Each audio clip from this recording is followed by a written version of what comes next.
Hey there guys, so today I was sent a book over email to review for you all. I am not being paid to do this review at all. The author contacted me on Goodreads and asked if I wanted to review the book for him, and I said sure, I'd love to.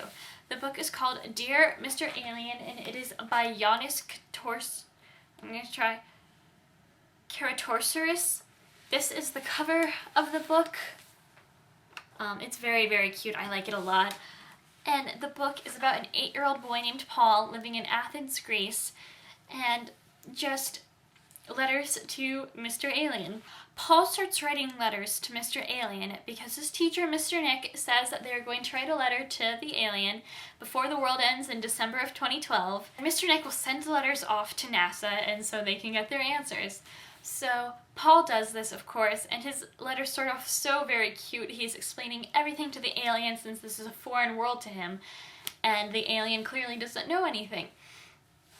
So in Athens, Greece, we're learning about his mom and his dad and his friends, which one of the things that bothered me about this book was the names were consistent. There were some Greek names for all of his friends, but then his teacher, Mr. Nick, his name, the main character's name is Paul, the girl that Paul likes' name is Catherine, and then it would just go back into Greek names. That was a little confusing for me, and was one of the things I didn't like about the book. It was very, very cute, but just a little confusing and made me stop and think. Although I read this book very, very quickly, I think I read it in like a half hour. It's not that long, it's 62 pages, and it's adorable. So Nick goes and he asks questions and tells him about things like what are the 3 most important things that you need to live on Earth, how to make friends, what is a best friend, what do you want to be when you grow up. Paul starts to ask the alien lots of questions about God. At one point it's at Easter and he's describing to them what they do for Easter, and then says that he wants real answers, that he's sick and tired of what the books or what the priests say. He wants to know this, that, and this about God, and just what this 8-year-old is asking just sort of shocked me. And originally I was kind of like, wow, that's not really logical, but I talked it over with my mom, and she says that kids ask the most deep and profound questions sometimes, and you just don't know why, and you don't have a good answer for them.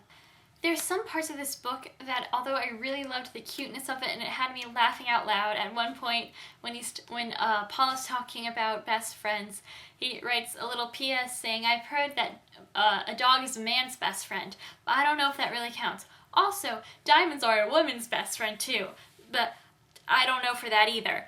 And it was just the cutest little thing and just made me smile and laugh, and it just has little cute funny things that kids just don't get sometimes, and it's wonderful.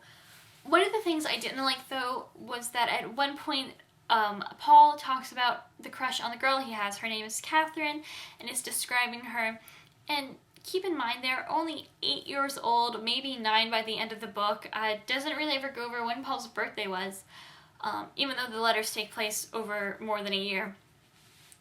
But they went and started talking about kissing, which I don't remember knowing, or I knew about kissing because you've always seen it from TV and movies, but then at one point they started and mentioned sex, and I didn't find that quite appropriate for 8-year-olds.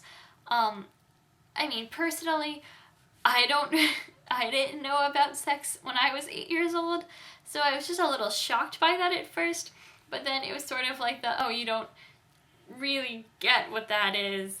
And it's sort of like when Disney slips the parents the little funny jokes that go over the kids' heads and they don't realize why their parents are laughing. But at first, that bothered me for a little bit, but I've gotten more accepting of it now. And that was just one thing though that I didn't really like about the book. Also, I don't know if it was just the copy I had, it bugged me a little bit that there are some typos. Instead of saying they ate lamb at Easter, they were eating lamps. One time they forgot the M on him. Just little things that bugged me because I was like, that's not right, I need to edit this, I need to correct this. And my little, I don't even know, editor freak me inside going like, I need to do this, I need to fix this. But overall, this was a really, really cute little book. I am so glad that I had the chance to read and review this. I would give this 3.5 out of 5 stars. It's a great, quick little read, and honestly, the things that bugged me didn't really bug me that much. Just talking about things I thought they were too young to even know about, but which, I mean, kids are now exposed to more things nowadays than I was, and I know that future generations will be as well, and I should just accept this and get out of my ways.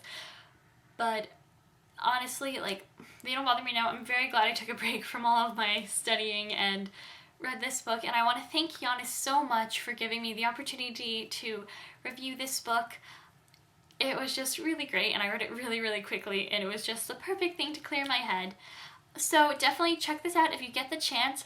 I really, really, really, really enjoyed this book, and I want to thank Yannis again so much. So I hope you guys are enjoying the rest of your day. You should check out Dear Mr. Alien if you get the chance, and I'll see you all next time. Also, I filmed this on the same day I filmed my web camera video, so if you were curious why I'm wearing the same things, that's why. This will probably be up before the other 2 videos I mentioned because I want to get this up as soon as possible because I made Yannis wait a really long time for me to even read the book. Alright, thanks for watching, bye!